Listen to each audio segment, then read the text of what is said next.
वसल्लम ने उम्मत के लिए ये नसीहत फरमाई कि मेरी उम्मतों, तुम अगर सबसे बड़ा इबादत गुजार बनना चाहते हो तो हराम चीजों को छोड़ दो, तुम सबसे बड़ा आबिद बन जाओगे। हम समझते हैं कि हम रातों के अंदर नफले पढ़ पढ़ कर आबिद बन जाएंगे, पढ़ पढ़ के आबिद बन जाएंगे, अल्लाह का मुकर्रब बन जाएंगे, और तस्बीहों को गिनते गिनते हम अल्लाह का मुकर्रब बन जाएंगे। लेकिन दूसरी तरफ दूसरे पहलू को तो हम देखें कि कितने हराम कार्यों में हम मुब्तला रहते हैं और हमारा ध्यान उस तरफ बिल्कुल नहीं जाता है कि हम अपने मुसलमान भाइयों को तकलीफ पहुंचा रहे होते हैं, हम गीबत कर रहे होते हैं, हम बदनजरियां कर रहे होते हैं, सिनेमा देख रहे होते हैं, इतने सारे गुनाहों में मुलव्वस होते हैं और ये समझते हैं कि हम चंद तस्बीहात पढ़कर सबसे बड़ा आबिद बन जाएंगे। ये नहीं हो सकता।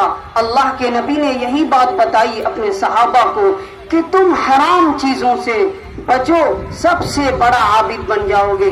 तो हमारी जिंदगी में हमें ये देखना है कि हम कितने हराम चीजों से बचते हैं। अगर हम उन चीजों से बचेंगे तो हम सबसे बड़ा आबिद बन जाएंगे।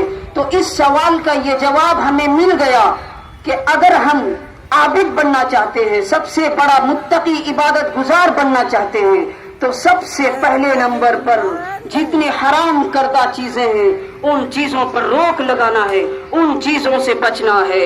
और वो कौन कौन सी चीजें हैं वो कुरान और हदीस में आपको बतला दी गई है। और इसी तरीके से दूसरी बात तो इन नसीहतों में अल्लाह के नबी सल्लल्लाहु अलैहि वसल्लम ने बयान फरमाई वो ये है कि तुम पड़ोसियों के साथ हमदर्दी और गमखारी का मामला करो तो कामिल ईमान वाला बन जाओगे।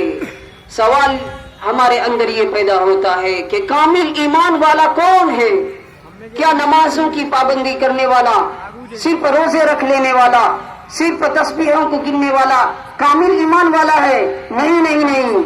अल्लाह के नबी की नसीहत को देखिए कि अल्लाह के नबी क्या फरमाते हैं कि पड़ोसियों के साथ गमखारी का मामला करो, पड़ोसियों के साथ हुस्न सुलूक का मामला करो, कामिल ईमान वाला बन जाओगे, तुम्हारा ईमान मुकम्मल हो जाएगा।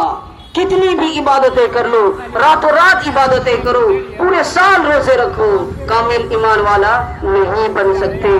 पड़ोसियों के साथ हमदर्दी और गमखारी पर कामिल ईमान की बुनियाद रखी। आखिर इसकी वजह क्या है मेरे भाइयों?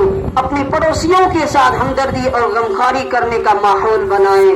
हजरत इमाम गजाली रहमतुल्लाह अलैह फरमाते हैं अपनी किताब इहयाउल उलूम में फरमाते हैं कि तुम अपनी इमारत को इतनी ऊंची न बनाओ कि जिससे आपके पड़ोस में रहने वाले को हवा न पहुंचे, उनको धूप न पहुंचे, जिसकी वजह से उन्हें तकलीफ हो।